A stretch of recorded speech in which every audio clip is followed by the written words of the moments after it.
¡Divulga, que algo queda! Bienvenidos a un nuevo vídeo, un nuevo episodio de este nuevo experimento que he decidido llamar Divulga, que algo queda, en el que vamos a charlar de un tema que está muy de actualidad. Esto está grabado un poquito antes, pero cuando lo veáis vosotros, cuando esté ya subido en las redes y en el canal y demás, estaremos justo a las puertas de este gran evento que va a ocurrir este año. Y he traído una persona que es perfecta para hablar de este tema, porque como le he dicho antes de empezar a grabar, lleva toda una vida mirando al sol y nos va a poder contar todo de ese eclipse solar. Estoy hablando evidentemente del eclipse solar que va a ocurrir dentro de unos pocos días en España. Bueno, va a ocurrir en todo el mundo, pero en España vamos a ser unos privilegiados, ahora nos dirá Iñaki, porque vamos a poder disfrutarlo. Así que aquí estoy con Iñaki Ugarte, paisano mío de Pamplona y astrofísico, que lleva también unos cuantos añitos por aquí, por Estados Unidos. Antes de empezar os tengo que pedir disculpas porque en algunos momentos el audio no está del todo bien sincronizado por algún problema que debimos tener durante la conexión. Pero bueno, os pido disculpas y nada, disfrutad del episodio. ¿Qué tal, Iñaki? Muy bien, Fernando. Un placer estar aquí contigo siempre. Me encanta lo que hacéis, lo que haces, así que es un placer estar por aquí. Pues te lo agradezco, porque es verdad que tú y yo ya hemos hablado alguna que otra vez. Todavía no nos conocemos en persona, eso es algo que tenemos pendiente. Eso es. Ya sea bien en Washington, en California, incluso en Pamplona, algún día tenemos que vernos. Está pendiente, ya lo sabes. Porque tú eres de Pamplona, ¿no? Como yo. Sí, bueno, sí. Aunque mira, se cumple no este año, pero ya recientemente que llevo más años fuera de Pamplona de los que estuve en Pamplona. Porque yo con 18 años, quiero decir, yo me nací, me crié, hice todo el instituto y todo, pero la universidad salí, digamos que todavía volvía, ¿no? Pero que me fui a estudiar a Santander Físicas. Entonces, claro, yo ya estoy rozando los 50, a punto, o sea que llevo muchísimos años ya fuera de Pamplona y de hecho muchos de ellos fuera de España. Eso te iba a decir, fuera de Pamplona, porque te fuiste a estudiar fuera, pero en Estados Unidos no llevas tantos, ¿o sí? Sí, yo llegué aquí en 2005, o sea que llevo aquí, pues eso, 21 años. 21 años. Mira, no está mal. Sí. Yo que llevo, he vivido más yo en ya Washington 10. que en Pamplona. ¿Y siempre está en Washington? Siempre he estado en Washington, sí. Sí, no es mal sitio para estar tampoco, ¿no? No, la verdad que es una ciudad un poco desconocida, yo diría, en Estados Unidos menos, o sea, todo el mundo sabe que es la capital de Estados Unidos, pero yo creo que no suele estar en el circuito habitual de visitas de la gente, porque, no sé, asocias un poco Casablanca y poco más, pero realmente es una ciudad interesante, o sea, es muy diferente a lo que es Manhattan o Chicago para los que hayan estado en ciudades más clásicas, claro. ¿No? Como es muy extensa, pero es de espacios muy, muy amplios, culturalmente está muy bien, mucho espacio verde, museos gratis. Sí. Bueno, tú ya lo conoces, es curioso porque yo he nacido en Rockville, en Maryland. Eso no sé si te lo conté la primera vez que hablamos. Pero sí, no recordaba. Pues sí, yo soy ciudadano americano nacido al ladito de vecino tuyo, vamos, porque mi padre era postdoc en el NIH. Anda. Entonces, estamos hablando del año 87 y se fue con mi madre y mi hermano mayor y a mí me tocó nacer allí. Entonces yo he tenido la ciudadanía americana siempre. O sea que yo soy de Pamplona, pero un poco falso en realidad. Anda, no soy PTV. Podría asociar, mira, mis hijas son un poco así, ¿no? Son nacidas aquí en Washington, pero bueno, claro, ya se han criado aquí, pero sí. Oye, esa es conexión doble, a mí, vamos, la tengo muy cerca yo, lo que es Pamplona, Washington. Sí. Es que yo recuerdo que tengamos eso en común. Dime. Sí. No, es que te iba a decir que tenía una foto, recuerdo yo que iba en silleta con mis padres, que estoy delante de la Casa Blanca precisamente, pero claro, yo no me acuerdo de nada de eso. Mi hermano mayor, que tiene 4 años más que yo, sí que tiene recuerdos de la época de Estados Unidos, pero yo creo que dije la primera palabra en inglés, apple juice, y luego ya me llevaron para Pamplona, con lo cual me crié en Pamplona toda la vida. Y estuve hace poquito en un congreso, hace ya igual 6 años o así, o 7 años, sí, justo antes del COVID, desde 2018, 2019 sería por ahí. Y aproveché, estuve en el NIH, me escapé un poquito a ver la ciudad de Washington, pero la tenemos pendiente, mi esposa tampoco ha estado, o sea que tenemos pendiente, así a ver si vamos a hacerte una visitilla también por allí. Bienvenidos, ya sabéis. Oye, ¿por qué no empezamos presentándote un poquito? Bueno, que te presentes tú. Yo ya he hablado contigo alguna que otra vez. He dicho que eres la persona idónea para hablar del tema que nos incumbe hoy, pero también para que la audiencia sepa un poquito más de ti. ¿Por qué no te presentas y nos cuentas cómo has llegado a pasar 21 años en Estados Unidos y a qué te dedicas y todo esto? Buena pregunta. Bueno, pues a ver, si ya hemos dicho Iñaki, dónde estudié y tal. No sé, o sea, soy astrofísico de formación, físico con la especialidad en astrofísica. Estudié en Santander la carrera de Ciencias Físicas en aquel plan viejo. Ahora ya será plan de la prehistoria para algunos, pero bueno. Luego hice la especialidad en astrofísica en Tenerife, porque en aquellos momentos los dos sitios principales para ir a hacer astrofísica solían ser la Complutense en Madrid o la Laguna en Tenerife, pero hay otros centros en los que se hace astrofísica en España. Y después de aquello, mi camino me llevó a hacer un doctorado que fue a Reino Unido. Entonces estuve en Irlanda del Norte, en el Observatorio de Armagh. Me gradué por la Queen's University Belfast. Y allí hice un pequeño postdoc muy corto y luego surgió una oportunidad en Washington y me vine como muchos de nosotros, como supongo que hiciste tú, que vienes para un postdoc de 2-3 años, no sabes un poco a dónde te llevará, pero es lo que tiene Estados Unidos, ¿no? Que si llegas a un sitio, encajas, hay un poquito más de flexibilidad que en Europa, que a veces está un poco más acotado, ¿no? El tema de la financiación para proyectos así cortos. Y entonces, pues mira, me quedé como postdoc en el departamento en el que estaba y con el tiempo también conseguí la ciudadanía. Me hice civil servant, que es funcionario en el laboratorio en el que estoy. Y claro, o sea, lo que iba a ser 2 o 3 años, al final han sido 20 años de carrera en Estados Unidos estudiando el sol. Si quieres te cuento para acá, no sé... O sea, principalmente no te he contado lo que hacemos nosotros. Mis principales proyectos son... el estudio de la corona solar, que es la atmósfera externa del Sol, que está muy relacionada con el tema del eclipse, porque es lo que vemos durante el eclipse, supongo que ahora entraremos. Entonces, claro. El trabajo en el que nosotros principalmente, los temas en los que más motivados estamos, en los que más profundizamos, es entender los procesos que generan el calentamiento de la atmósfera del Sol, la atmósfera externa del Sol. Y nada, llevamos muchos años. También desarrollamos instrumentación espacial para hacer ese tipo de investigación. En fin, que podemos entrar en detalles que más te interesen, pero es un poco en líneas generales eso es mi carrera. Ahora te preguntaré para que expliques también un poquito y así nos vamos acercando al eclipse y en qué nos puede ayudar el eclipse o a vosotros, ¿no? A los que estudiáis el Sol, en verlo un poquito mejor, si es que es el caso. Pero es que me llama la atención porque yo no sabía que existe la figura del funcionario en Estados Unidos. O sea, civil servant. ¿Eso es como un funcionario al uso? Sí, o sea, es un poquito diferente. Bueno, o sea, es un empleado del gobierno, ¿no? Yo lo traduzco a funcionario, no sé si es la palabra correcta, pero civil servant es en inglés, ¿no? Yo creo que hay puestos de trabajo, no es el caso del mío, pero por ejemplo en NASA, en el que tu financiación puede venir de los presupuestos del Estado y está asignado y un poco a la manera española, pero en mi caso, en el laboratorio en el que yo estoy, el funcionamiento es un poco diferente. Nosotros, el formato en el laboratorio en el que estamos, nosotros nos piden que salgamos a encontrar la financiación para nuestros proyectos.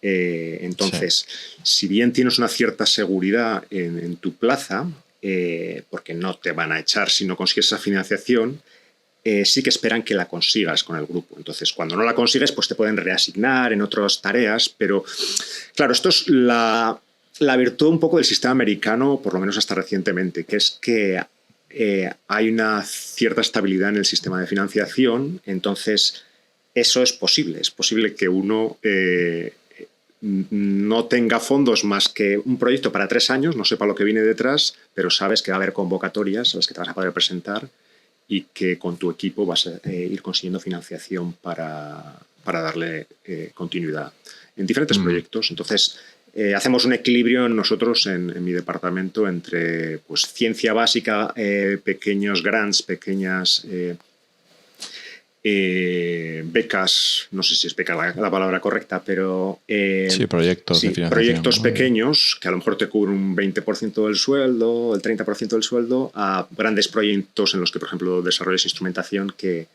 engloba más gente, es un poquito más ambicioso y cubre más. Entonces, sí somos civil servants, o sea, somos funcionarios, tenemos una pensión y todas estas cosas relacionadas con que van bien reguladas por pertenecer al gobierno americano. Pero luego algunos de los detalles en nuestro caso pues son un poco específicos. Sí, porque depende más de financiación externa, ¿no?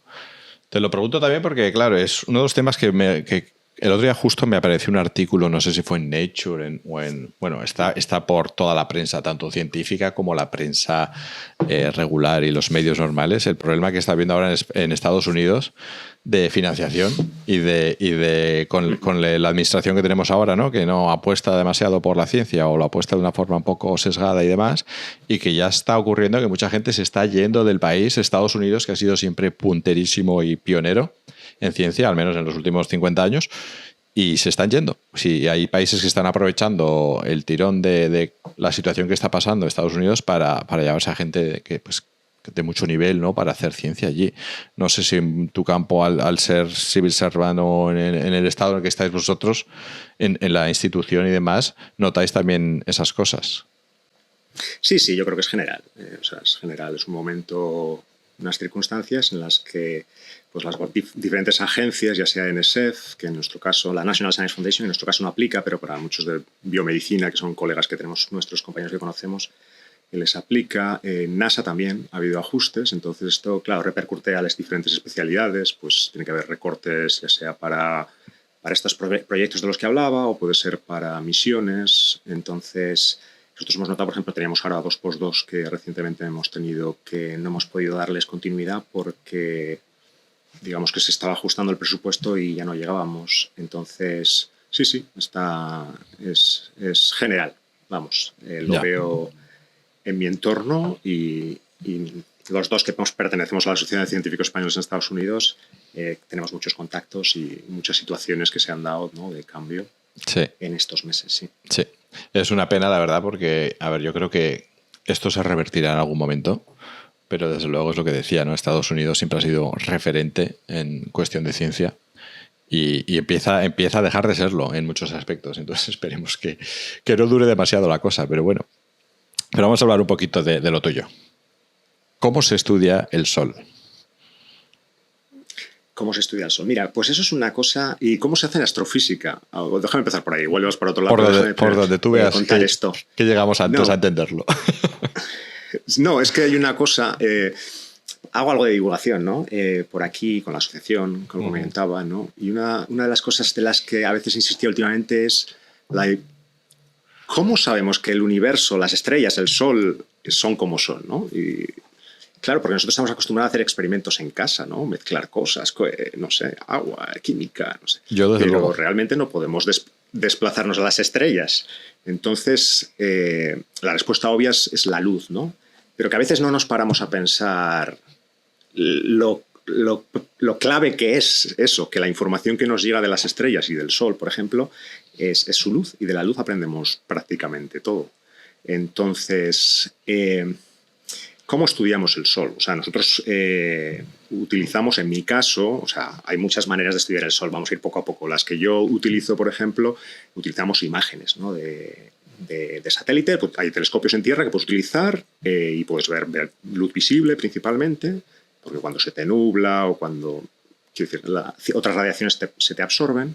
Entonces, en mi caso, como estudio la corona del Sol, la atmósfera externa del Sol, que emite sobre todo en el espectro ultravioleta de luz, extremo ultravioleta, rayos X y demás, utilizamos satélites. Pero bueno, las técnicas podemos entrar luego si quieres.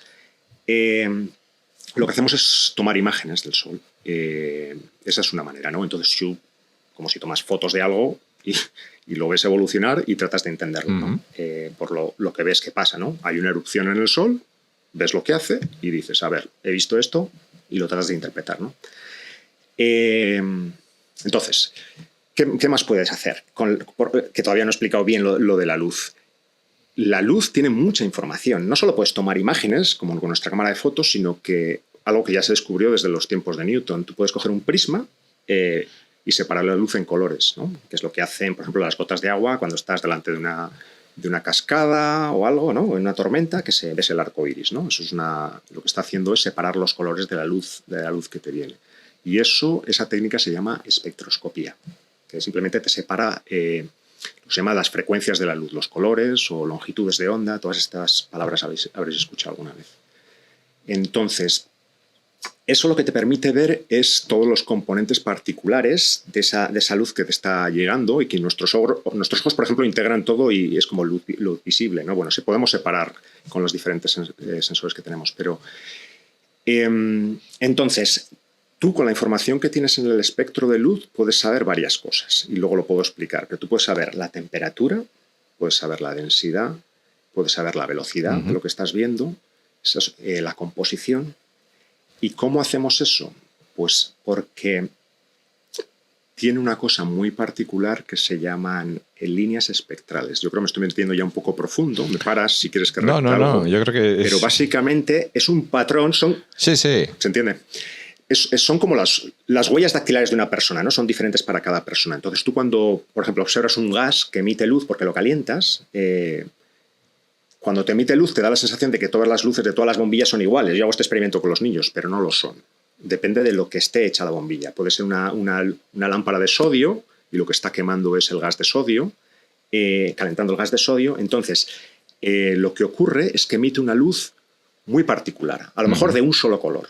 Y eso, cuando tú separas la luz en colores, se ve. Si tuviera ahora con gráficos, todo se ve mucho mejor. Y desafortunadamente no te lo puedo enseñar aquí. Pero básicamente ves unos patrones que te dicen de qué están hechas lo que ves. Ese es el poder de la luz, que tú puedes llegar a no solo luz, tienes una información muy detallada. Y entonces, así es alguna de las cosas que se han hecho entre eclipses y luego te las cuento para saber de qué estaba hecho el Sol. Entonces, la pregunta inicial era de cómo estudiamos el Sol. Tomamos observaciones, puedes tomar fotos, puedes tomar espectros de luz que te dan estos patrones y estas características y, por supuesto, luego tienes que interpretarlo. Entonces, yo soy más de análisis de datos, pero luego tengo compañeros que lo que hacen es interpretar esas observaciones. Entonces, en su momento era más de papel y lápiz, que todavía se hace, pero menos.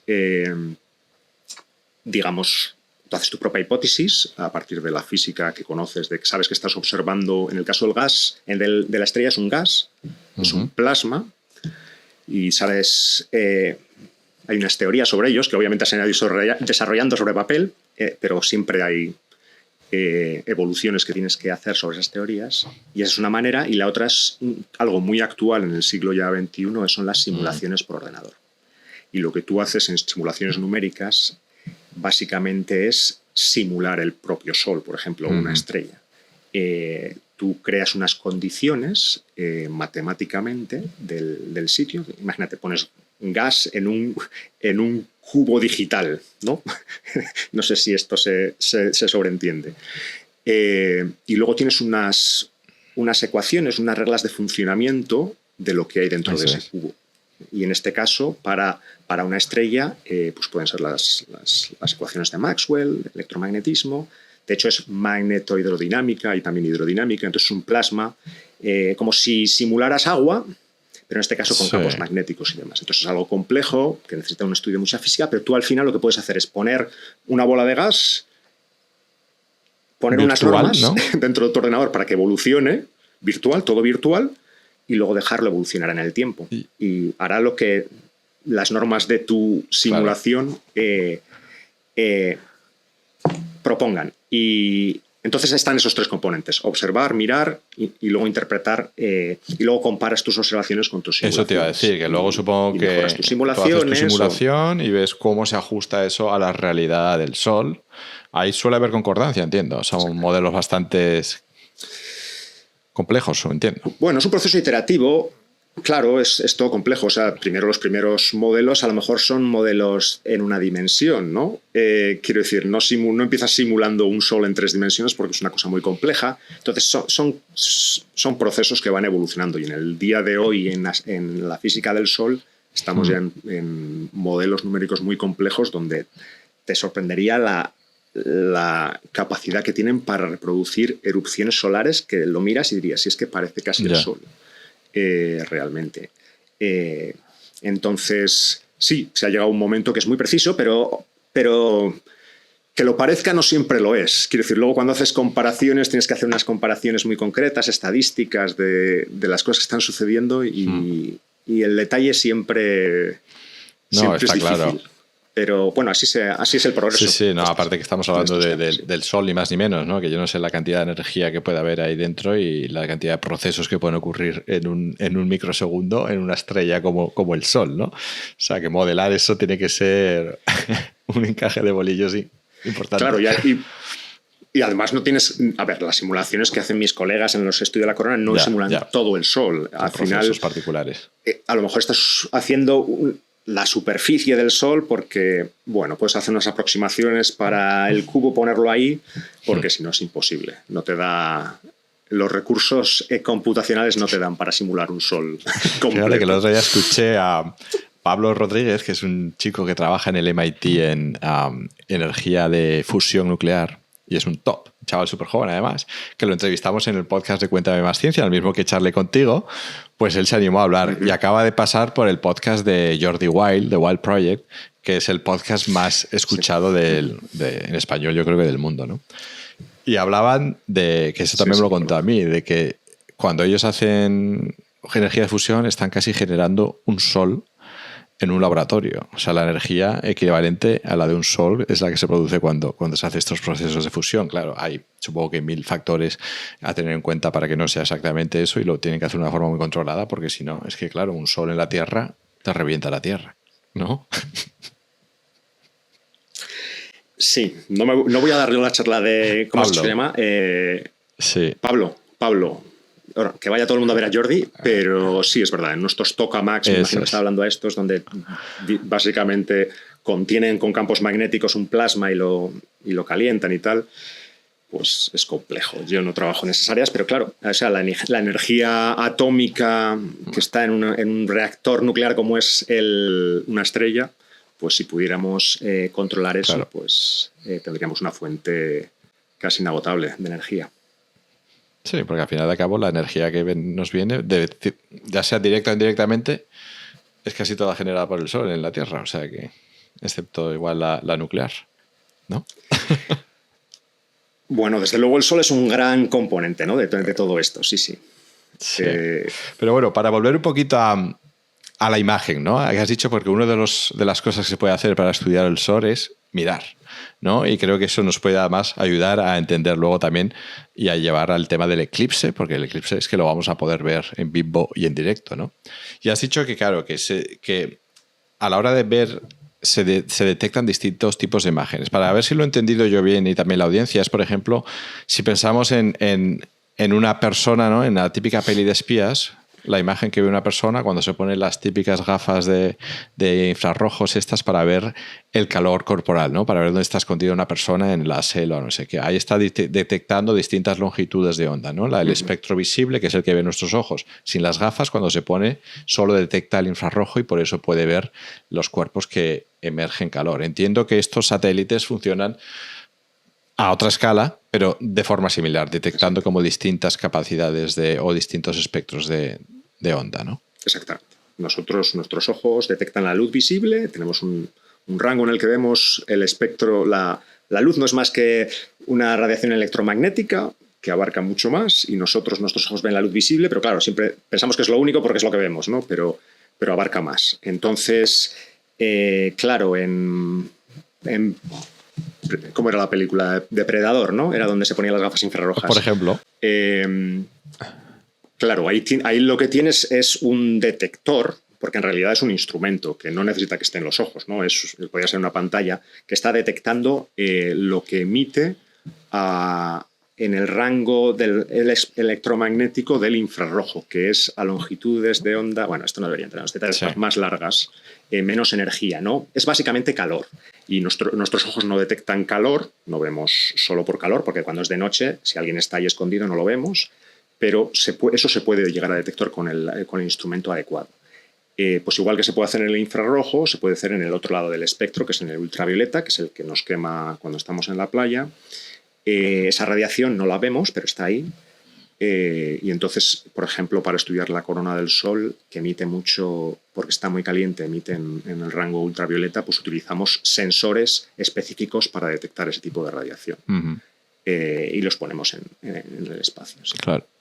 Entonces, tú puedes tener, cuando observas el Sol, puedes tener observaciones en múltiples rangos, según lo que te interese estudiar. Hay gente que estudia en el rango visible, las manchas solares, por ejemplo.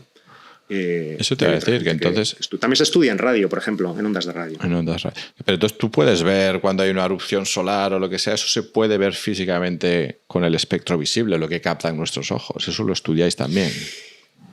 Se puede ver, de hecho hay un ejemplo histórico muy famoso que es la erupción de Carrington, el gran evento que fue, creo que es el más grande del que tenemos noticia, aunque fue en tiempo de 1859, no teníamos datos digitales ¿no? Lo podemos estudiar relativamente.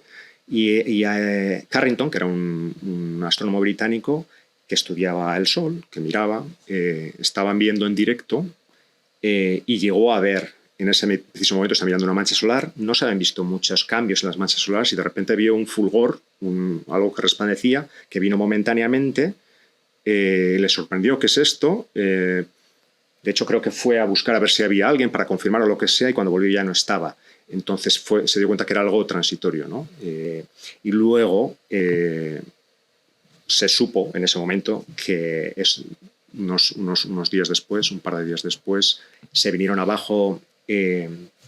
por ejemplo, toda la red de telégrafos, se vieron auroras a latitudes muy bajas, que son todas las consecuencias de space weather, de climatología espacial, cuando hay una erupción solar. Entonces, ¿se puede detectar de la luz visible? Sí, pero realmente lo que ocurre es que la mayor parte de la emisión para eventos tan violentos en el Sol se produce en el ultravioleta y en rayos X. Ahí es donde entonces muchos de estos fenómenos pasan desapercibidos normalmente para nosotros. Cuando miramos, básicamente nos satura la luz del disco solar y no veríamos una erupción. Claro. La corona del Sol, y esto está relacionado con el eclipse, es como 1.000.000 de veces más tenue de lo que es la superficie del Sol en cuanto a la emisión en luz visible. 1.000.000 de veces, has dicho. Entonces, sí, 1.000.000 de veces. Ya, claro que eso es algo... Es como la analogía que siempre que hacemos es, pues, por ejemplo, poner una vela junto a un faro y tratar de ver la vela.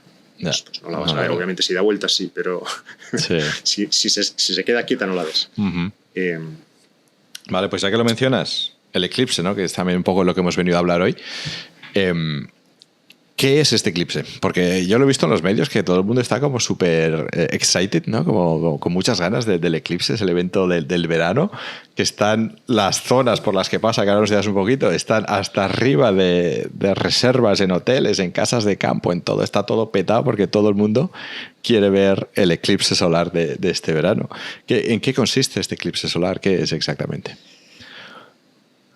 Bueno, el eclipse, todos sabemos lo que es un eclipse, pero lo cuento, ¿no? Es cuando un cuerpo celeste se interpone entre nosotros observadores y la estrella, ¿no? Y en el caso de la Tierra, pues puedes tener un eclipse de luna, que es cuando la Tierra es la que se interpone delante del Sol y hace una sombra sobre la Luna, y en este caso, que es el que pasa este verano, es cuando la Luna se interpone delante de nosotros y nos tapa el Sol, ¿no? Se genera una sombra sobre la Tierra y no vemos el Sol. Entonces, por cómo lo has hecho la pregunta y cómo me da te revuelvo la pregunta. ¿Has visto alguna vez un eclipse total de Sol? Total no. Total no he visto nunca. Sabía que ibas a decir eso. Sí, y porque, encima me voy a perder que lo da mucha rabia. Es muy diferente. No, pero no pasa nada. Te lo digo porque para el que esté escuchando, normalmente va a tener esa reacción. Ya he visto un eclipse parcial de Sol. No fue para tanto. Hay gente que... Yo hablo con gente, porque hablo mucho del eclipse últimamente, y me dice, pues me maravilló el tema del eclipse parcial. Pero el eclipse parcial, para el que no lo ha visto, te pones las gafas y ves, digamos, parte del disco del Sol comido por la Luna, ¿no? Y dices, vale, está bien, es interesante, es un fenómeno que no he visto nunca, y cuanto más curioso o menos seas, más te llamará la atención o no el hecho de estar justo en ese momento viendo esto. Pero es que un eclipse total de Sol se hace de noche durante unos minutos. O sea, oscuridad total. Es una experiencia total, o prácticamente. Se ve un poco una luz de ocaso, un poco al fondo donde no llega la sombra, porque la sombra es como unos 300 kilómetros.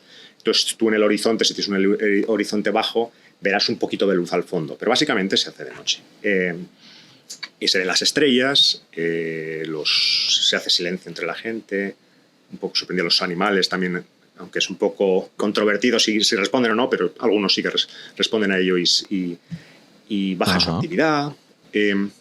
Entonces es un momento muy único. A ver, y voy a hacer la analogía que he hecho varias veces, no sé si de verdad es acertada, pero a uno de Pamplona se lo tengo que hacer así. Tú imagínate que yo te pregunto, ¿has estado alguna vez en los Sanfermines en Pamplona? Por ejemplo, en el Chupinazo, y te dice, bueno, estuve en la plaza del Ayuntamiento el día 4 de julio. Y ¿se puede dar por satisfecho? Obviamente no tiene nada que no ver, es lo mismo. No tiene nada que ver. Entonces esto es lo mismo, o sea, porque del 99% de oscuridad, iba a decir, que cuando cubre un 99% no tiene que ver con el 100%. O sea, se va bajando un poquito lo que es la luz del día, pero la oscuridad total es que cambia totalmente la experiencia. Es una experiencia... A ver, habrá gente a la que... No sé, hay gente que se encoge de hombros para todo, pero yo creo que en general, para la gran mayoría, va a ser un momento que puede llegar a ser hasta transformador desde un punto de vista personal, y aunque solo sea un minuto, porque es algo que te lo han explicado, pero hasta que no lo ves y se hace de noche, dices, ¿cómo es esto posible? De repente se hace de noche, se ve la aureola de la corona del Sol, de la atmósfera externa del Sol, con unas estructuras radiales. No, intuyes un poquito la luna y es un momento de asombro, es que se te pueden poner los pelos de punta. Me lo creo. La gente, te vas a dar cuenta, si lo estás viendo con gente en la que de repente puede haber un silencio, o puede haber aplausos, o sea, esos momentos en los que las personas reaccionan de diferentes modos, ¿no? Dependiendo del colectivo que haya con el que estés. Y a mí me causó un asombro, y aunque sabiendo lo que me venía, y obviamente yo tengo de formación profesional, pero en ese momento es una conexión con el universo que te rodea. Y ya sé que suena así muy romántico, muy lo que sea, pero que es verdad. Nosotros en el día a día estamos mirando abajo. Yo veo el fútbol, hoy estos días estábamos viendo el Mundial, y esto ya posiblemente sea después del Mundial, pero está uno con sus cosas mirando abajo y no te paras ningún momento a pensar que estás en una roca en medio del espacio flotando que va girando alrededor de una estrella como el Sol. Lo sabes, pero no te paras a pensarlo. En ese momento, cuando se oscurece, de repente caes en que la estrella está ahí, que la luna se ha puesto delante y se nos ha hecho oscuras y estamos viendo la inmensidad del espacio. No sé cómo decirte, es como eso. Y además te conecta, yo creo que también en el tiempo, porque de repente, o a mí me pasó por lo menos, te pones a pensar. O sea, estás alucinado en ese momento y piensas, ¿alguien hace 2000 años que vio esto?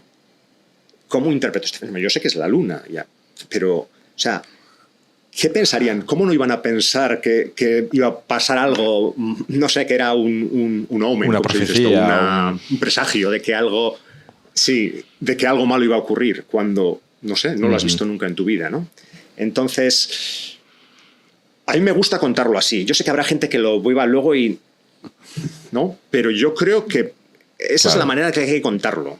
Y yo creo que si cuando uno tiene una oportunidad de verlo, si puedes, vete a verlo. Y si no puedes este verano en España, hay otro el año que viene que dura incluso más en el sur de España. Entonces, obviamente, si hay que viajar, si no se puede, si las familias, siempre habrá oportunidades. En España, el siguiente, no sé, yo estaba mirando por Navarra, porque es donde está haciendo un poco la divulgación. El próximo es en 2180, o sea que ese ya no lo voy a ver. Es que eso te iba a preguntar, porque claro, tú dices que tú ya has vivido uno y que dices que hay otro el año que viene que se va en el sur de España. O sea, ¿es un fenómeno común entonces? ¿Aparece bastante más de lo que creemos o qué? O sea, eclipses hay eclipses totales de sol hay prácticamente todos los años. O sea, cada 6 meses se produce la alineación apropiada entre luna, tierra y sol para que pueda darse un eclipse total de sol. Se puede dar uno parcial, se puede dar uno anular, que es que no, digamos que se queda un pequeño anillo alrededor, o uno total. Los eclipses que he visto, este es mi tercer eclipse, el segundo se me nubló. Los 2 anteriores fueron en Estados Unidos. Hubo uno en 2017, que yo creo que a ti en California es que no te han tocado cerca. El primero en 2017 que yo vi fue desde el Washington, Seattle, bajó en diagonal, digamos, bueno, hasta South en aquella época estaba en Connecticut. O sea, lo que pasa es que no me acuerdo, la verdad, si te soy sincero.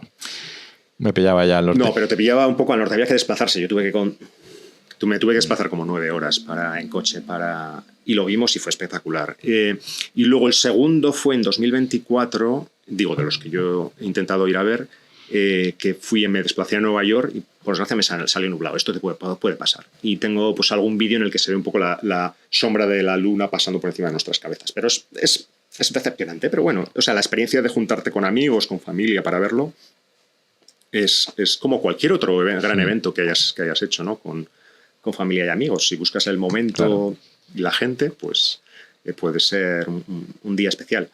Entonces, este es para mí el tercero. El año que viene, no sé si, bueno, porque hay que desplazarse, hay vacaciones y otras cosas, si se puede se irá, pero habrá otros. Creo que el siguiente será pasa por Australia, etcétera, etcétera.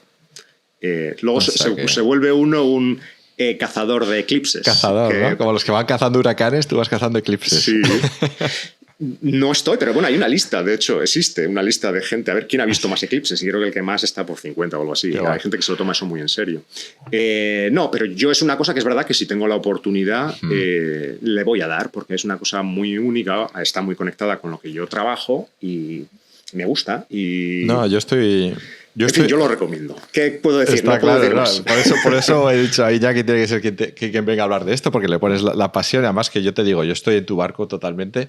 Yo soy una persona que, aunque me dedico a la biomedicina y a estudiar el cáncer, me llama muchísimo la atención el espacio y el universo. Y la astrofísica, me he leído libros, lo discuto con mis hermanos, creo que ya te lo comenté la última vez que hablamos, que somos los tres un poco frikis de todo este tema, ¿no? Y una de las cosas que he estado siguiendo muy atentamente en los últimos meses ha sido la misión de Artemis II de la NASA, que han ido a dar la vuelta a la Luna, ¿no? Después de 60 años que hemos vuelto. Y lo que más me marcó a mí, me llamó la atención, claro, yo me voy a quedar con las ganas de ir al espacio, porque yo quiero ver la Tierra desde el espacio. Mi mujer no quiere que vaya bajo ningún concepto, Elena, por lo que sea. Tampoco lo veo factible a día de hoy, sí, pero yo qué sé, pero es algo que he oído a muchos de los astronautas, los pocos privilegiados que han tenido la suerte de ver la Tierra desde el espacio, que también es una experiencia transformadora, ¿no? Que dicen que es algo que vuelves siendo como otra persona, coges una perspectiva distinta de lo que eres tú, lo que es la humanidad, lo que es el planeta Tierra, ¿no? Y Victor Glover, que es el piloto de Artemis II, tuvo unas palabras muy bonitas que a mí me marcaron mucho cuando estuvo ahí arriba, porque le preguntaron qué era lo más impactante que había visto después de haber dado la vuelta a la Luna, haber vivido un eclipse lunar allí, que estuvieron tomando fotos y demás, y dijo que para él lo más impactante y lo más bonito es la Tierra.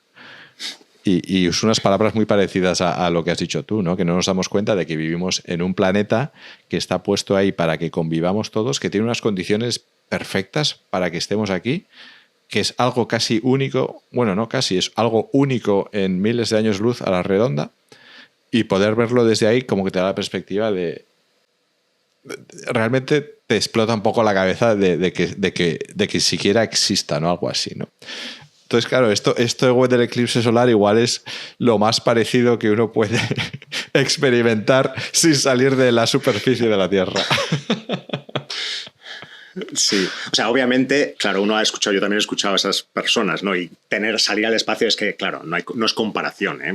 Uno va a seguir estando en su pueblo rodeado de lo mismo, ¿no? Quiero decir que llega hasta lo que llega, pero bueno, o sea, es una manera de contarlo. Creo que te puede poner ahí, como te puede poner, no sé, ver una puesta de sol o subir a una montaña y no sé, hay determinados momentos que se dan las condiciones idóneas, no sé, tu mente... A mí me ha pasado también algún paisaje así de la Tierra. No he tenido que experimentar nada. Igual es que los somos unos románticos en ese sentido, pero yo es que me alucino con la Tierra, la verdad. Me parece algo... Y bueno, y con el cosmos en general, ¿no? Con cómo funciona todo. Es algo que desde luego es para alucinar. ¿Cuándo es el eclipse? Sin duda. Que por si alguien no se ha enterado todavía. Es verdad. Hay que dar los detalles, pero sobre todo esos son los importantes. A ver, es el 12 de agosto. El 12 de agosto, entonces, ¿dónde se va a ver? Se va a ver, bueno, ya a las 8:30 de la tarde más o menos. Se va a ver en la península ibérica, la sombra entra por Galicia y baja en diagonal y pasa por Castilla y León, Asturias, Cantabria, me dejaré alguno por el camino, pero País Vasco lo toca, La Rioja...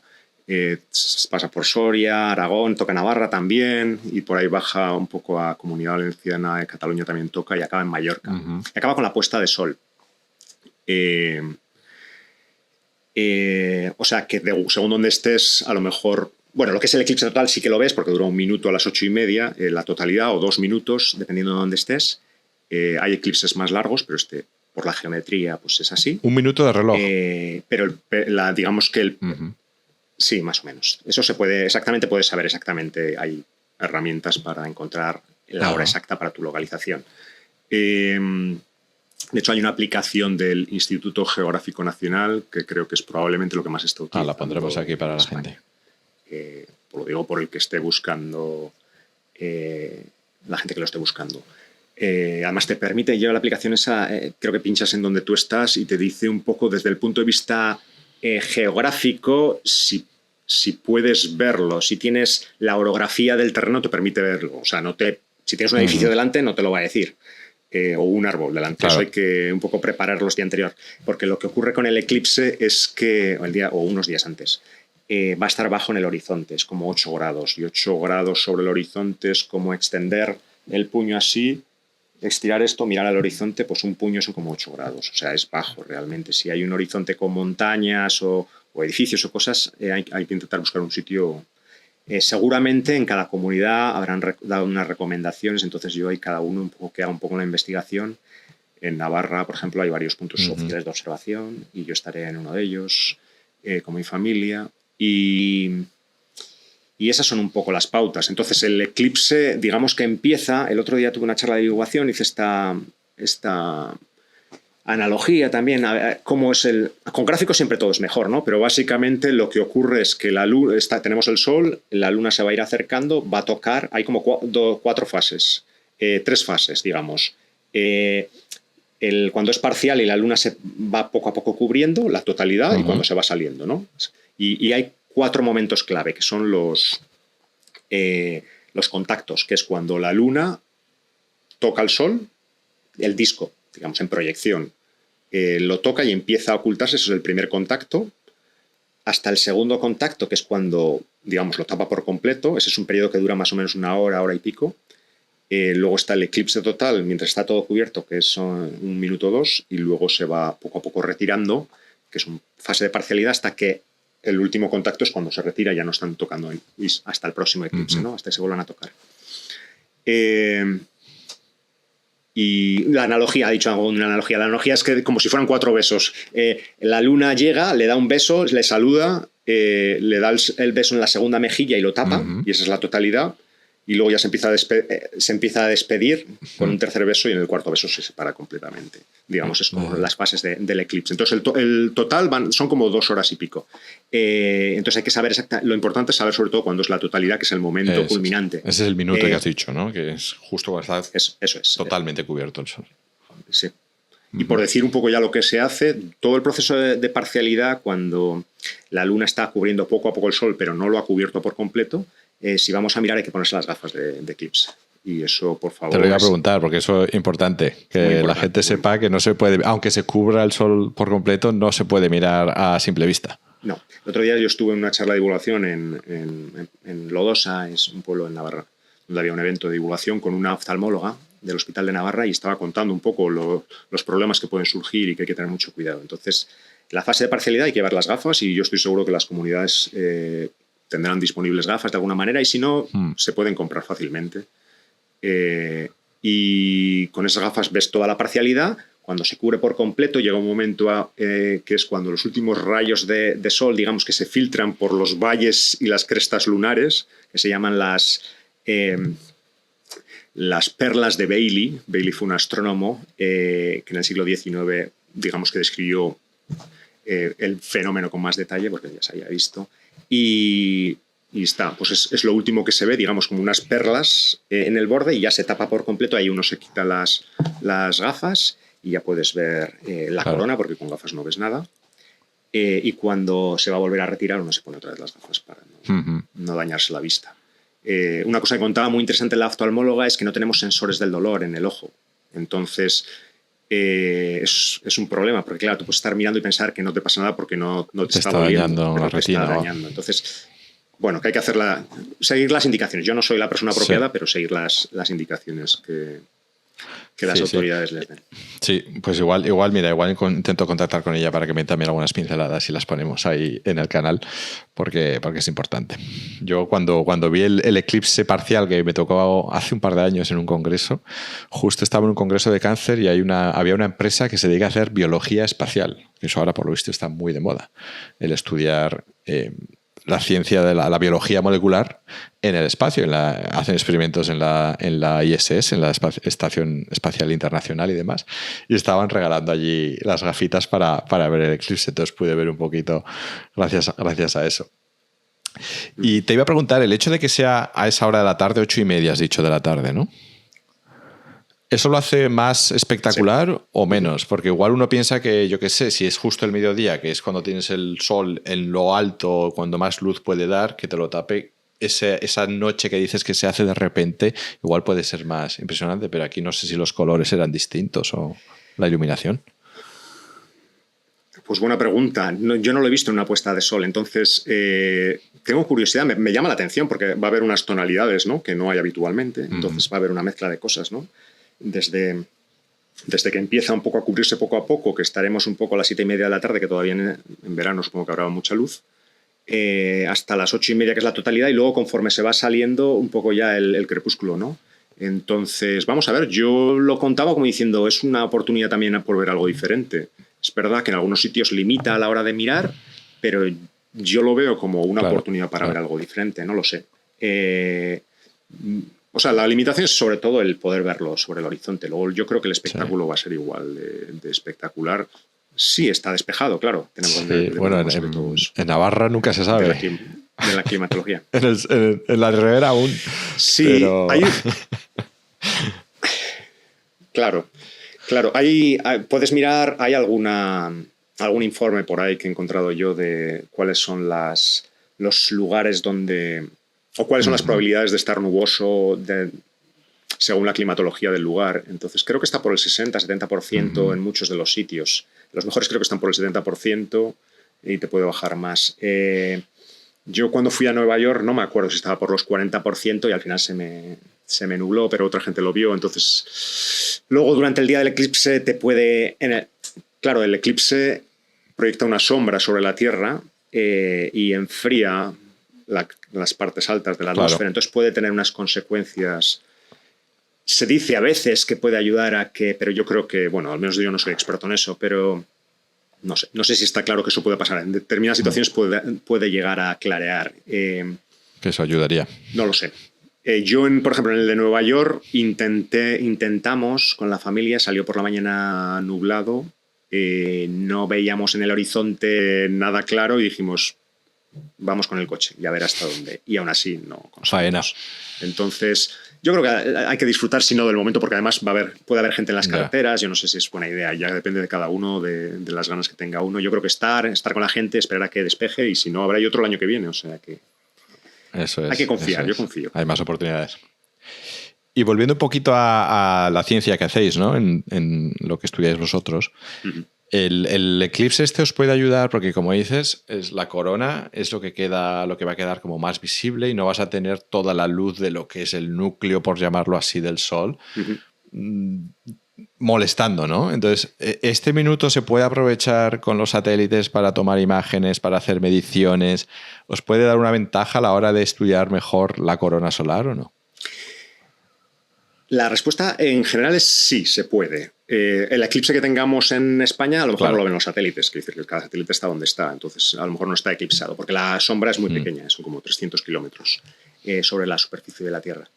Entonces, no es un momento particularmente especial por ejemplo, para hacer ciencia con satélite. En general, va a haber investigaciones, va a haber grupos que harán investigaciones. Tengo entendido que NASA ha financiado algún proyecto de alguna universidad americana para desplazarse a Islandia, porque parte de la trayectoria de la sombra baja desde Islandia hasta España, hace como una curva así, si lo miras en el mapa. Y creo que va a haber en Burgos, y creo que van a lanzar unas sondas o unos globos estratosféricos para hacer unas mediciones de las condiciones atmosféricas y con cámaras mirando hacia abajo para ver un poco los cambios. O sea, que hay proyectos de ese tipo. Yo creo que en este caso algunos de esos proyectos son de formación para científicos, ingenieros y demás. Pero bueno, conozco colegas que hacen investigaciones y observaciones. Lo que pasa es que 1 minuto o 5 minutos es un periodo corto de tiempo. Y lo que pasa también es que en los años 30, en 1930, un astrónomo francés inventó eclipse artificial, un instrumento para crear eclipses artificiales, que básicamente no es nada más que poner un detector y delante un disco a la distancia apropiada para que te tape el sol. Y lo que ocurre normalmente cuando haces eso es que la difracción del disco te manda luz hacia el interior y es difícil. Entonces tienes que luchar un poco con la luz dispersada por el... Hubo que mejorar el instrumento hasta que fue realmente competitivo y al nivel para poder hacer ciencia, ¿no? Pero eso ya se hace. Tenemos instrumentos en el espacio que hacen eclipses artificiales, entonces se puede hacer. Lo que tiene la especial la Luna es que llega, digamos que está tan lejos que el fenómeno de difracción desaparece bastante. Entonces puedes llegar a hacer unas mediciones muy fieles en lo que es la corona muy cerca del disco solar. Eso es la ventaja que tiene. Pero ya te digo que la ciencia de los eclipses es lo que últimamente lo digo de esta manera cuando me preguntan. La ciencia de los eclipses es una ciencia del siglo XIX o XX. ¿Vale? Se hicieron descubrimientos impresionantes con eclipses. O sea, en los años... y algunos de ellos desde España, de hecho, porque hubo una serie de eclipses, uno en 1860, hubo otro en 1905. Hay una secuencia de eclipses, hubo muchos más, porque ya digo, cada año hay eclipses. En los que se hicieron descubrimientos. Por ejemplo, en 1868 hubo un eclipse en la India y se descubrió, mirando los espectros, volvemos a lo que iniciamos al principio, cuando tú dispersas la luz que te viene del Sol durante el eclipse, puedes ver diferentes patrones de los gases que están en la atmósfera del Sol. Entonces, se vieron unas franjas, cuando justo está tapando que le falta, digamos, el último rendija al Sol para taparse, ¿no? Que ves ahí el borde. Eso se marca, pero lo ves en colores. Una, otra. Ves como diferentes colores. Y esas marcas, había una que encontraron que no sabían lo que era. Algunas se podían identificar por elementos que habían visto en Tierra, pero hubo una que no sabían y la llamaron helio. Dijeron, no es algo que conozcamos en la Tierra, algo del Sol. Y después se encontró esa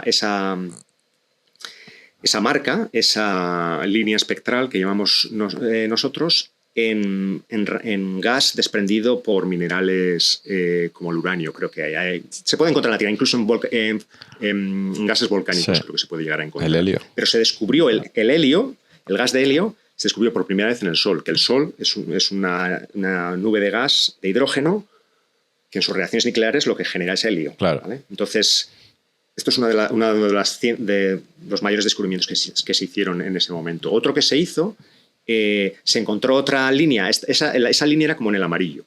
Se encontró otra que estaba en el verde, creo que fue al año siguiente, 1869. Y dijeron, pues a esto lo vamos a llamar coronium.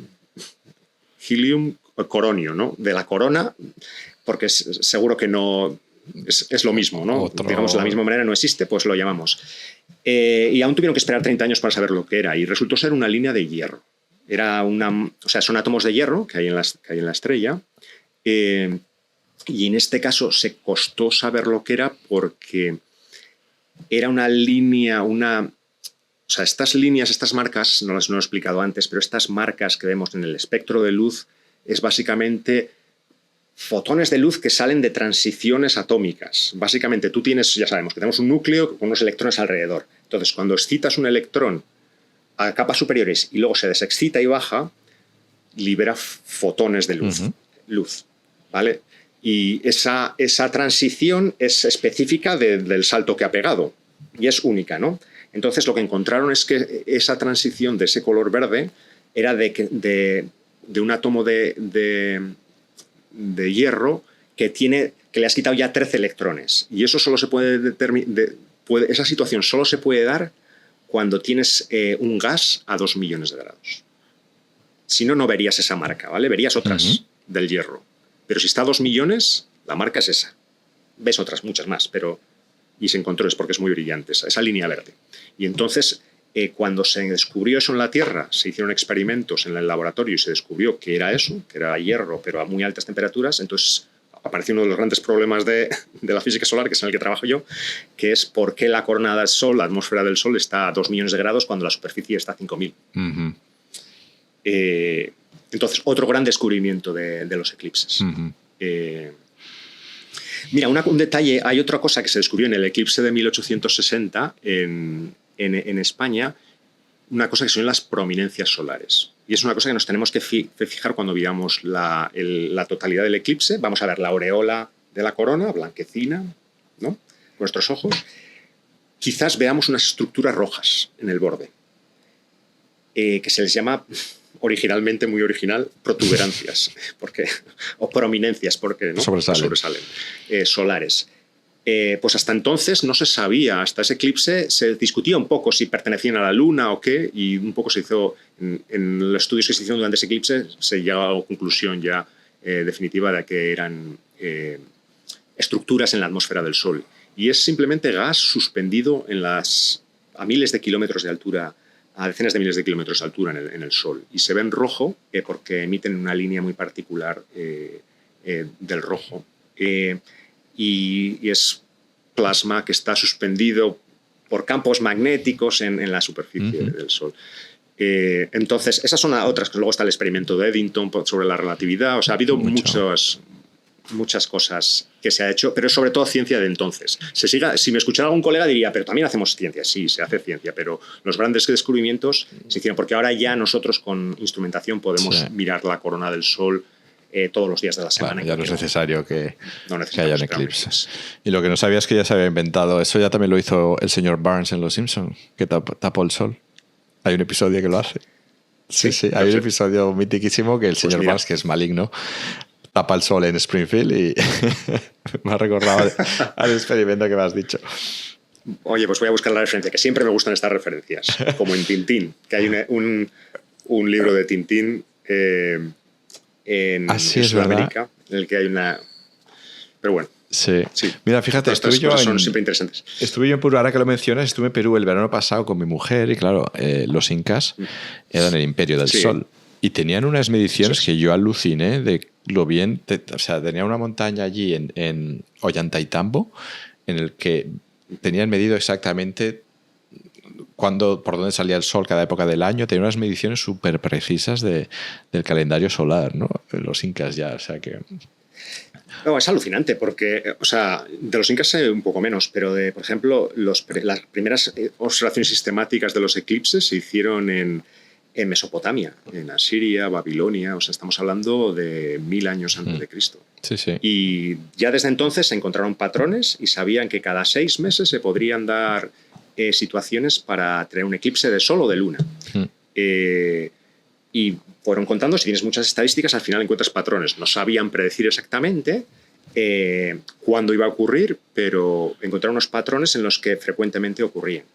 Y eso solo sin tener la teoría ni siquiera de cómo se mueven y qué son lo que está ahí, ¿no? Porque entonces no se comprendía realmente lo que había. Era pura observación. Sí, es impresionante. Mira, ya que estamos hablando un poquito de esto, quiero sacar un par de temas de actualidad antes de cerrar, porque creo que están muy relacionados con el tema del sol. Y ya que te tenemos a ti, que eres alguien que estudia el sol y mira todo tipo de radiación que sale de él, y a mí, que estudio el cáncer, hace poco salió en El Hormiguero Marcos Llorente, futbolista del Atlético de Madrid, que es alguien que lleva ya mucho tiempo con la cantinela de que la radiación del sol no es tan perjudicial como se dice que es, ¿no? Entonces el sol, muy necesario para nosotros, para la vida, para todo, para nuestra vitamina D y otras muchas propiedades.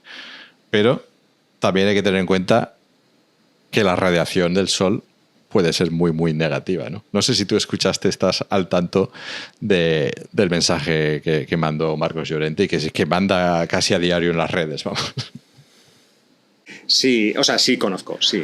No sé si tengo algo muy oficial que decir, porque yo me dedico a estudiar el sol, entonces, pero por ejemplo, el otro día estaba en la conversación que estuvimos en este conversatorio con la oftalmóloga Enar y le hicieron esa pregunta y ella fue muy, muy categórica diciendo que aquello era no posible y además fue muy ocurrente. No puedo reproducir las palabras que dijo, pero dejó muy claramente que no había mucho ahí.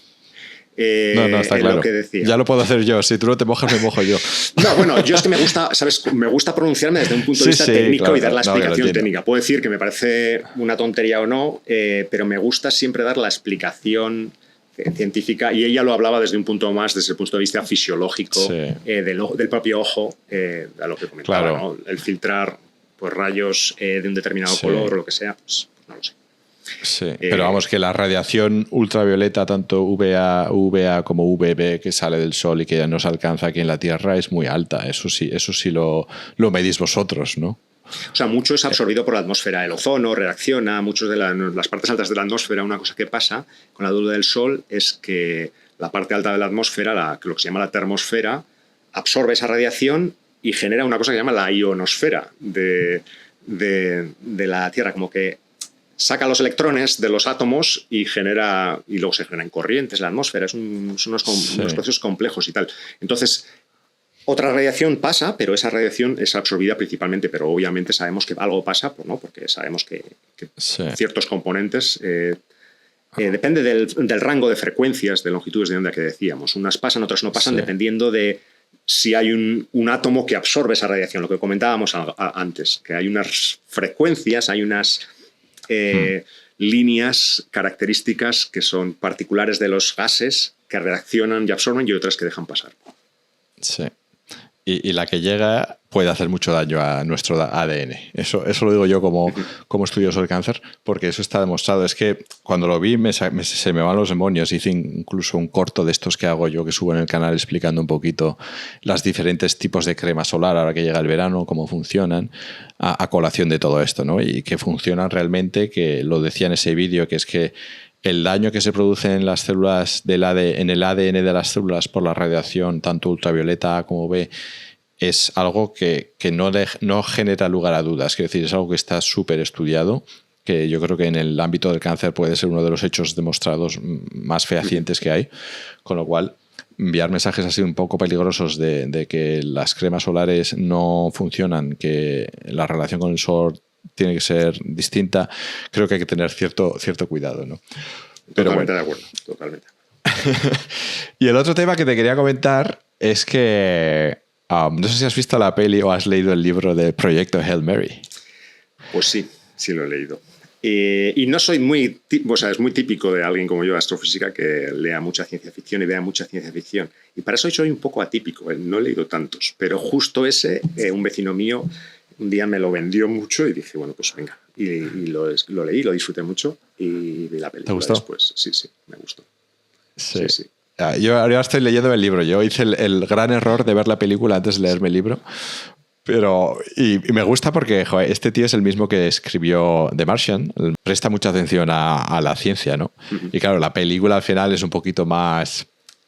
Tiene que pasar cosas, porque si no la gente se aburre. El libro se adentra, lo comentaba el otro día cuando hablaba con Carlos sobre Jurassic Park también, ¿no? Que da permisividad a adentrarse un poquito más en la ciencia detrás de todo esto, ¿no?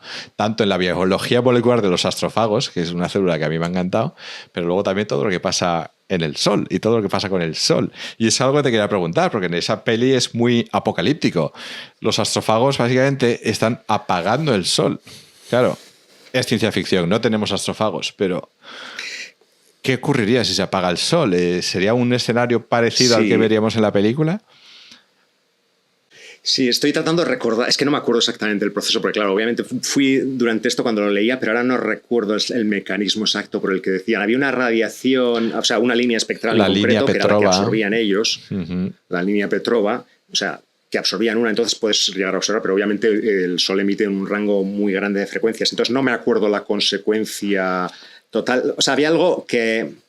Una consecuencia en el planeta Tierra, es que no sé, yo es que se me olvidan estas cosas muy bien. A mí me encantaron ahora volvemos si quieres, si tú te acuerdas, pero a mí los capítulos iniciales son pero apasionantes, o sea, cómo va de problema a problema y lo soluciona y lo bien que está explicado, pero al mismo tiempo lo ameno que es, para cualquiera que es muy curioso y le gusta el tema ciencia, a mí me pareció espectacular esa primera parte. Sí. Perdona que no te pueda, pero sí es verdad que hacía digamos, es un poco lo que he contado hoy, ¿no? Que tienes un cuerpo, estaba hablando yo de la atmósfera de la Tierra, que absorbe cierta radiación, ¿no? y en este caso el astrófago absorbe una línea espectral particular de la línea Petrova, y eso tiene una serie de consecuencias de las que no recuerdo ahora, pero que son problemáticas. El problema es que para el planeta. La consecuencia no es algo que no se haya hablado en otras pelis, porque por ejemplo había una que yo no he visto, no sé si tú habrás visto, se llama Alerta Solar o Sunshine Alerta Solar de 2007. Tiene una pinta terrible, la verdad. Me han hablado de ella, pero no la he visto. Sí. La consecuencia es la misma, que es que se apaga el sol. O sea, se apaga el sol poco a poco. En el caso de los astrófagos, lo que van haciendo es absorbiendo la energía del sol porque necesitan ellas para reproducirse. Entonces van apagando el sol. Y claro, si se apaga el sol, la Tierra en teoría está en un problema, ¿no? Esa es la consecuencia. No me acuerdo yo tampoco exactamente toda la química o físico-química que hay detrás de cómo ocurre el proceso, pero el problema es que se apague el sol. Y claro, eso deriva en que la Tierra... O sea, para apagar el... Sí, dime. Perdona, sí. No, te iba a decir, para apagar el sol tienes que apagar las reacciones nucleares realmente, porque tú puedes absorber la radiación que emite. De hecho, la está perdiendo, ¿no? Y le da igual que se vaya al espacio interestelar que la absorba alguien, ¿no? Pero lo que mantiene al sol vigente y vivo, entre comillas, es que hay un combustible nuclear, que es el hidrógeno, está allí, y las reacciones nucleares, hay un equilibrio hidrostático entre la tendencia a contraerse por la gravitación y la tendencia a expulsar esa fuerza por la temperatura a la que está. Hay un equilibrio ahí, y mientras mantengas esas condiciones, quiero decir, si los astrófagos tendrían que hacer algo en ese mecanismo, es decir, no en absorber la radiación que ya sale, sino en el mecanismo que mantiene a la estrella funcionando. Uh-huh. Pero no recuerdo exactamente los detalles. Esto lo podríamos volver a mirar. Y si ocurre, ya tenemos esa conversación en persona. Pues sí, podemos hacer un episodio solo de Hail Mary, en el que tú hables del sol y yo hablo de la biología molecular. Sí. Pero mi pregunta era más, claro, ¿qué ocurre si se apaga el sol? La Tierra se va... Bueno, pero el sol se va a apagar. Quiero decir, la cuestión es ¿cuándo? ¿Cómo o cuándo no se va a apagar? O sea, lo que va a ocurrir, el sol es, pues lo que tiene es un combustible, que es el hidrógeno, y cuando se agote el hidrógeno, la estrella se apagará poco a poco y se convertirá en una enana blanca, que se le llama. Porque básicamente las estrellas lo que hacen es, en primer lugar, comienzan con el hidrógeno, queman hidrógeno, lo convierten en helio, y luego, dependiendo de si tienen las condiciones, que al final es últimamente la masa, la cantidad de gas que tienen, porque eso es lo que determina luego en este colapso gravitatorio que ocurre, porque hay mucha masa, eso luego genera unas temperaturas muy altas, ¿no? Cuando tú comprimes todo ese gas. Pero si no generas las temperaturas suficientemente altas para quemar el hidrógeno, por ejemplo, pues digamos que te apagas. Y todo depende de la cantidad de masa que hay en una estrella. Por eso muchas veces cuando se habla de cuáles son las condiciones para que tenga lugar una supernova, para que explote una estrella, al final hablan de la masa de la estrella, de la cantidad de gas que había. Y por eso a veces también estrellas pequeñas pueden llegar a explotar si tienen un acompañante que les proporcione masa. A lo mejor ellas por sí solas no podrían, pero si estás en un sistema binario en el que una estrella está absorbiendo la masa de la otra, puede llegar a colapsar. Entonces, hay varios tipos de estrellas según la masa que tengas, y en el caso del Sol, lo que va a ocurrir es que cuando consuma ese combustible, llegará un momento en que se acabará. Pero eso nos quedan 4.500 millones de años. Bueno. O sea que... con suerte habrá que preocuparse, no lo pero vemos poco a poco. Con suerte la humanidad ya se ha extinguido por otros motivos. Todo apunta a que serán motivos de la propia humanidad. Pero bueno, no seamos pesimistas. Hay que ser optimista. Yo soy siempre optimista. Pues mira, para acabar, te quiero hacer un poco ronda relámpago, porque otro de los objetivos que tengo yo con todo esto del divulga que algo queda es enseñar a la gente que los científicos y la ciencia es algo del día a día, que somos gente normal, que hacemos cosas normales y que no estamos todo el día hablando de las fricadas de ciencia que nos gustan, ¿no? Entonces te quería preguntar así a modo, pues es una ronda relámpago para que me contestes sobre cosas que te gustan. Por ejemplo, ¿cuál es tu hobby? A ver, a mí siempre me ha gustado el fútbol, no sé si ya lo hemos mencionado brevemente. Yo he jugado toda la vida al fútbol. De hecho, jugaba medio en serio cuando era joven. ¿Cantera Osasuna? Jugaba en el... Pues no llegué a Osasuna, yo jugué en el Chantrea, es un equipo muy de Pamplona. Pero esa es cantera del Athletic de Bilbao, si no me equivoco. Lo es cantera del Athletic de Bilbao. De ahí salió Muniain. Sí. Sí, exactamente. Algunos jugadores han salido de ahí. Y pues hasta juveniles jugué en categorías así como División de Honor y tal. Y sigo jugando. Ahora estoy en la Liga de los 40 y ya estoy pensando en la Liga de los 50, pero ya de ahí no me voy a retirar. Ese es el proceso. ¿Qué más me gusta? Pues me gusta la fotografía, me gusta la divulgación, que está un poco conectado. No he hecho mucha divulgación anteriormente, pero últimamente bastante, y a través de la asociación hacemos bastantes cosillas, Ecusa.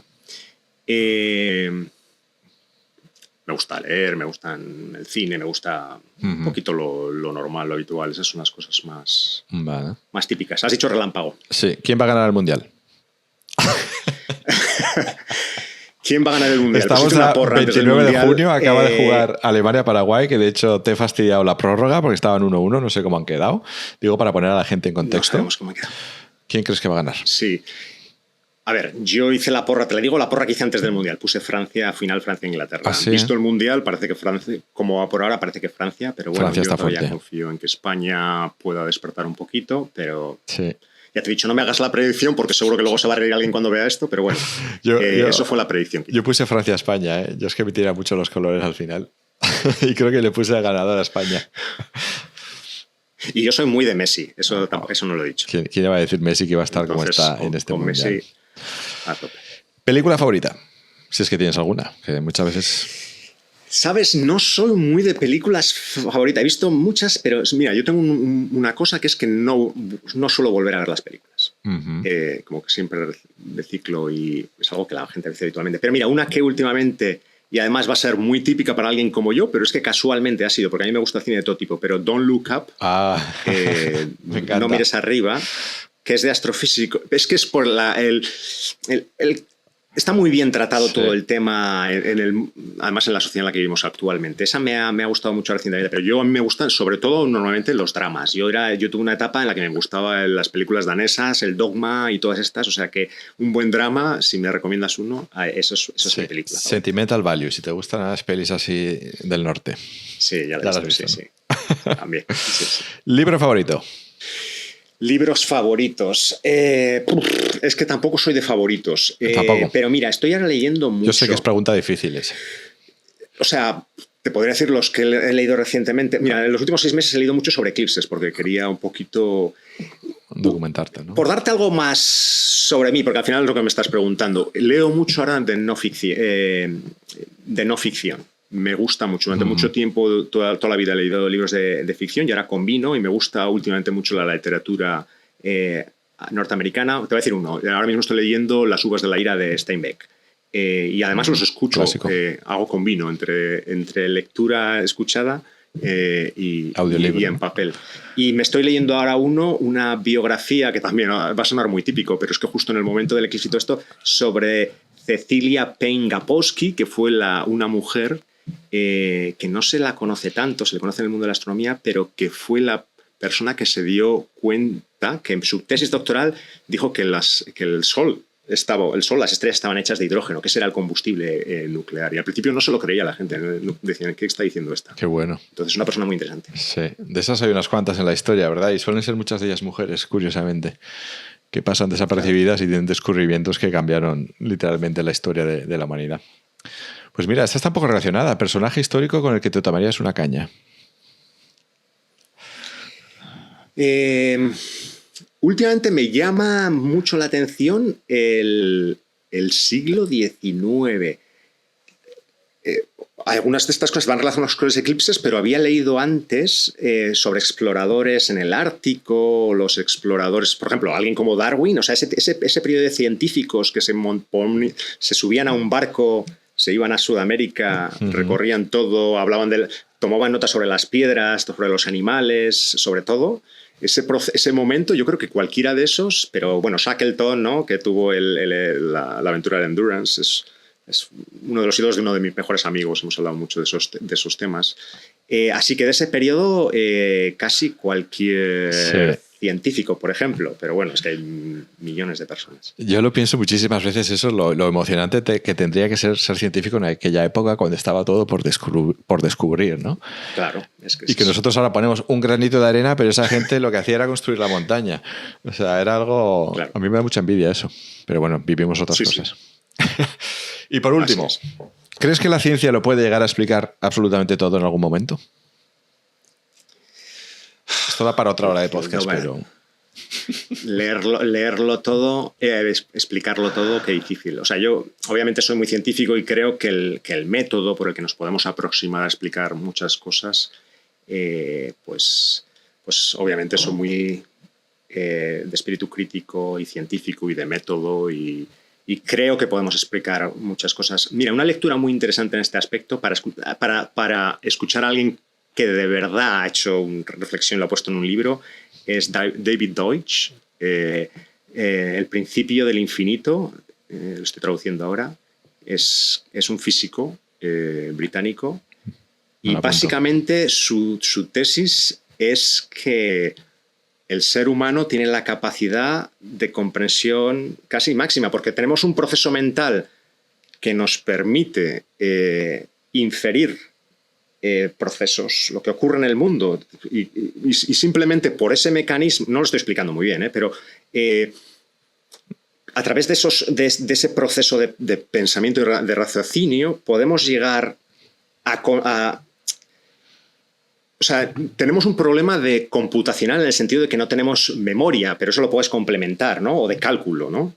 Pero lo que es de relación de ideas y de asociar ideas, y que es como infinito, viene a decir él. O sea, que no lo toméis por mí, hacerlo por él, leed ese libro y yo creo que te abre una visión muy particular del mundo. Una analogía que hace que dice, no es lo mismo un lenguaje, a lo mejor por caracteres chinos, y aquí seguro que alguien no, pero que tienes toda una serie de caracteres que te definen el mundo, pero te los tienes que saber todos, que tener un lenguaje en el que tienes simplemente los caracteres que luego asocias y tienes cualquier palabra que quieras en el infinito de las palabras, ¿no? Porque simplemente las combinas. Pues haces analogía un poco a la hora de...